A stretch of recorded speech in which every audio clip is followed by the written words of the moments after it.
Able to Arthur for the city of San Antonio. And I'll just read it. It's in your little packet that I have for you. It should be. Yeah, it's written out.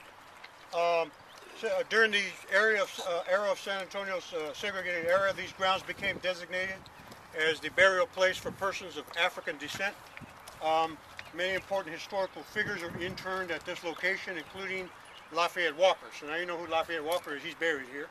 A leader during Reconstruction that opposed the Negro agent. That's what Newcomb was called at the time, the Negro agent, in seeking rights for African Americans. Names and accomplishments: Ella Austin established a home for black orphans. Y'all saw her picture at the restaurant. Bishop Abram Grant, it's a grave right over there behind you. We'll go walk over there. Lobbied for segregated schools. He's an African American Episcopal bishop. But he was an adherent to the Booker T. Washington school of thought. And matter of fact, he was very close friends with Booker T. Washington, and he's buried over there. And of course, their philosophy was, you know, blacks ought to not learn academics, blacks ought to learn how to sew and cook and that kind of stuff. So that was the bad part about segregation.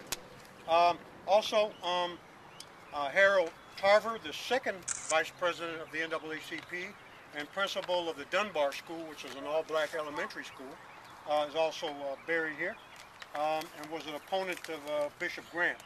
Lynn Usan, if you look in your packet, you see that beautiful lady with the big afro. She's buried here, and she was she was from San Antonio. Her whole family's plot is over there, but she was the University of Houston's first black homecoming queen. She was killed in Houston, murdered, and she was a very radical person that fought for African American rights, and was killed. She has the most beautiful afro you ever want to see, and I did give you all a picture of her, so you have a picture of Lynn Usan. She's buried over here. First black homecoming queen, University of Houston, and then leaders of the 1904 streetcar boycott: Jesse Bumbury, O.J. Carter, and William L. Hagewood, editor of the San Antonio Inquirer, indicted by the FBI. In those days, it was the Bureau of Investigation.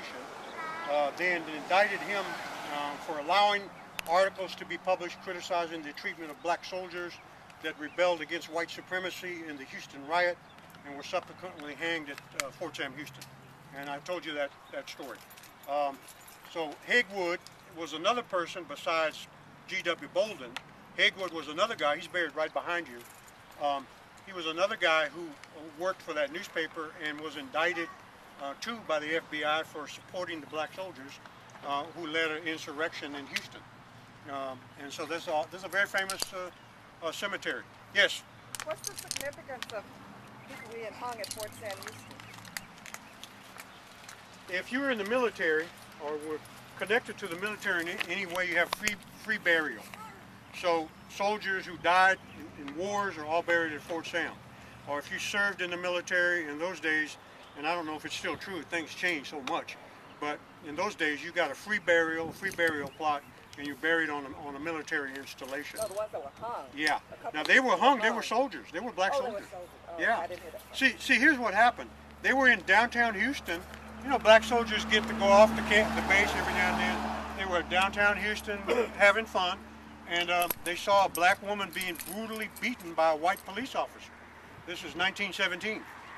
And these black soldiers went back to their camp, got their guns, lock and load, and went back downtown and killed 17 whites, many of them policemen. Now, I mean, it was a war in the middle of downtown Houston. They went back to base.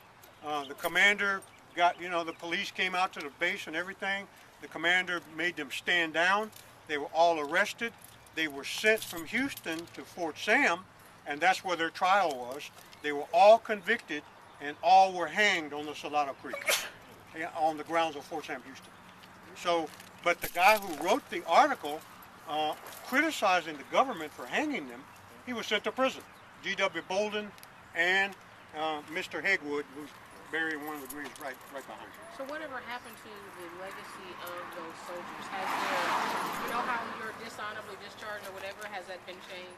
I believe so. There's a movie called, I can't remember the name of it, Camp Logan or something. They made a movie about it in a Broadway play about those soldiers who were wrongly executed.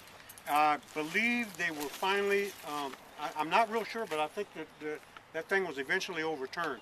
Now I know Clinton, I'm not sure if that was one of President Clinton, but he overturned a lot of that stuff. I think under his administration he actually apologized for slavery. So Clinton was, in that respect, a pretty cool dude. But I'm not sure, I don't want to answer you wrong, I'm not sure about it, but I think they may have done that over the course of time. It is a very famous case.